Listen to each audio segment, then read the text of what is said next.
Hello everyone, and welcome to my channel. Today, we're diving into an essential task for any IT administrator, managing remote desktop sessions on the new Windows Server 2025. We've all seen ghost sessions, users who close RDP windows without logging off or leave them idle, wasting server resources and risking security. Today, I'll show you how to fix this using the Registry Editor on Windows Server 2025. This method is a great alternative to group policy, especially for automation, scripting.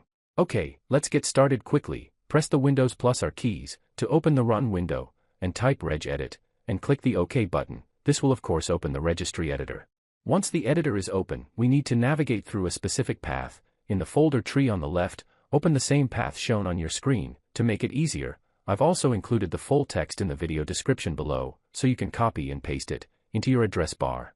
In my case, I found a key named Terminal Services under the Windows NT key. Sometimes this key might not exist, but you can easily create it. Right-click on the Windows NT folder, select New, then select Key, and name it Terminal Services. Since the key is Terminal Services, we'll continue with the remaining steps. Okay, on the right side I will create 3 specific DWORD values. Right-click on any empty space on the right side, and select New and then DWORD 32-bit value. The first value we will call MaxDisconnectionTime is one word without spaces, and the first letter of each word is capitalized. In the same way, create 2 DWORD values named MaxIdleTime and MaxConnectionTime. I'll also leave the names of these values in the video description. Now I'll explain the function of each of the 3 values. First, MaxDisconnectionTime. This is the one that cleans up those ghost sessions. It determines how long the server keeps a session alive after a user simply closes the RDP window without logging off. To set the time, double-click on the value. The most important part here is to switch the base to decimal value. Since Windows calculates this in milliseconds, you'll need to do some simple calculations. If you want to specify a duration of 1 minute, enter 60,000, and for 15 minutes, enter 9000000, and for 1 hour, enter 3600000, and for 24 hours, enter 864000000. After entering your desired number, click the OK button.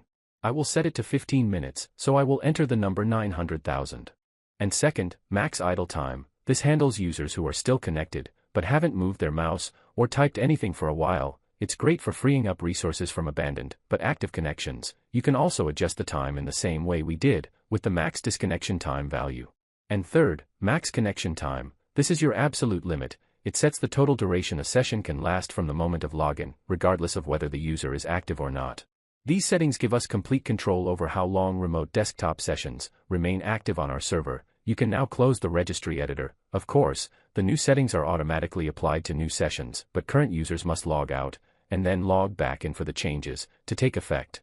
I recommend restarting the server for the new changes to be applied to your remote desktop sessions. Managing your RDP sessions this way is a game changer for maintaining server performance and security, especially on a powerful platform like Windows Server 2025. It keeps your resources focused where they belong instead of being tied up by inactive connections. If you liked the video, don't forget to like and subscribe to my channel. Thanks for watching and see you in the next video.